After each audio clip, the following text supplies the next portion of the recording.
What is leadership? Leadership has been said to be a one-word synonym, and that word is influence. And in general, we influence people with three main things: our character, our competence, and our personality. Let's start with personality. Personality is who you are as a person. It's kind of, are you a gregarious person? Do people like you just generally when they talk to you? A great example of good personality are salespeople, right? Typically, salespeople have the best personalities. They're just really, really friendly with everyone. They've never met a person that they're not friends with, right? So that's your personality. So we understand that one. Competence is also important. It's very difficult to influence people if you're incompetent. So you have to have a body of knowledge in order to influence people on any given subject. So if you were talking to a car mechanic and he was telling you about a car, he has a competence in that area, and you're going to trust them and you're going to follow their advice because they're competent in that area, okay? And then the one that's really interesting is character. And character has been defined as what you do when no one's looking. And the reason why character is so very important in the medical field, in particularly with dentistry, is because no one's ever looking. We work in a very small, dark little room called the mouth, and nobody knows what we're doing in there. So there is an enormous opportunity for us to do whatever we want to do, and that's why I have proposed that as a dentist, you better have impeccable character. You cannot have good character as a dentist. You just can't. It's just not acceptable, because at the end of the day, you've got to do right by the patient, okay? And that means that you're making decisions based on science, not on marketing, not on whether or not you're going to make an extra dollar in the year. You've got to do what's right by the patient, and that's a character issue. And, my father was a U.S. Army Ranger and a war hero, and he raised me with a certain amount of discipline, as you can imagine. And he set an example for me. He never talked to me about character, but he set an example for me that I find hard to live up to even to this day. But he embodied what it is to have good character. And so I saw that as a young man growing up, and I have strived my entire life to always live my every single day with impeccable character in everything that I do. And so when I do dentistry, it's of the highest character. And when I do lecturing, it's always of the highest character. And I think that as healthcare providers, character out of all the things is one of the most important ones. Now, at the end of the day, if you're interested in making money, you're probably going to make more money in dentistry if you have a great personality.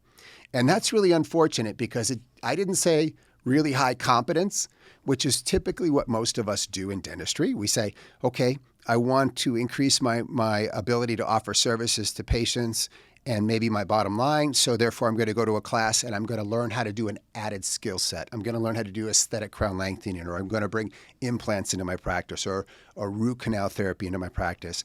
So we learn the competency, but at the end of the day, we all know the friends that we have that have the best personalities really bond with people the best.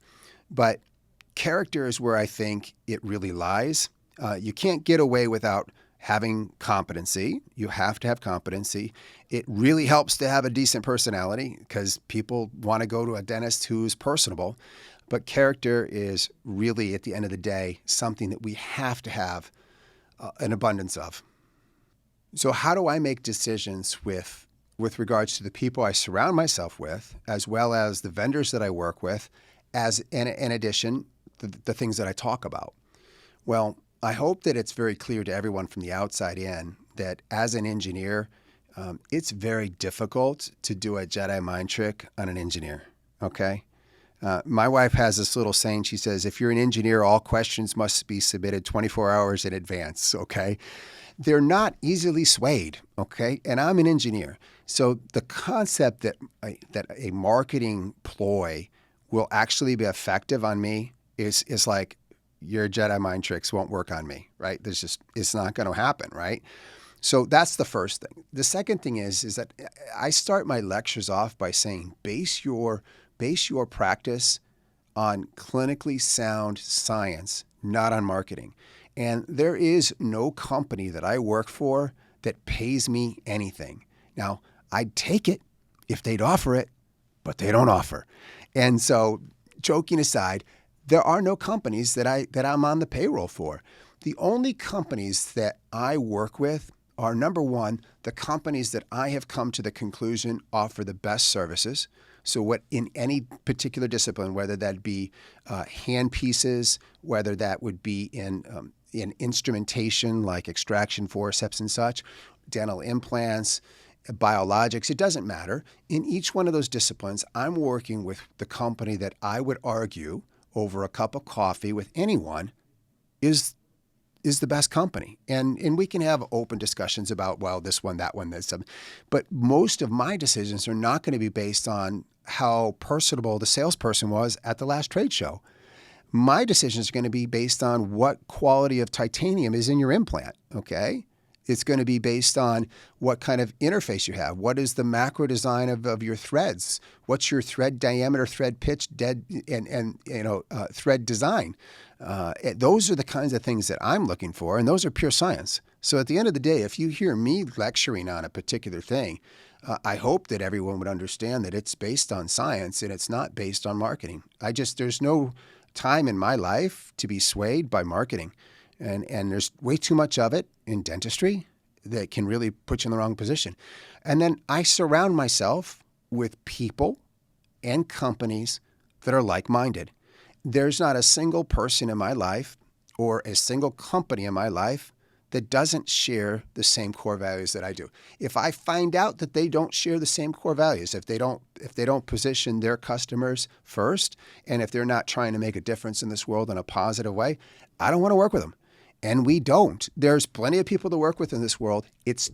Life is too short to work with the schmucks, okay? We're just not going to do it. We're going to take our time to find people that are on the planet who are good, wholesome people who are trying to take care of their families, try to take care of their coworkers, and in the process offer a value, a service to community that makes the world a better place. That's what we strive to do, and that's what we work. Those are the people that we work with. This has been another episode of Implants Made Simple. I'm Dr. Robert Stanley, Smile Engineer here, helping you re-engineer your practice.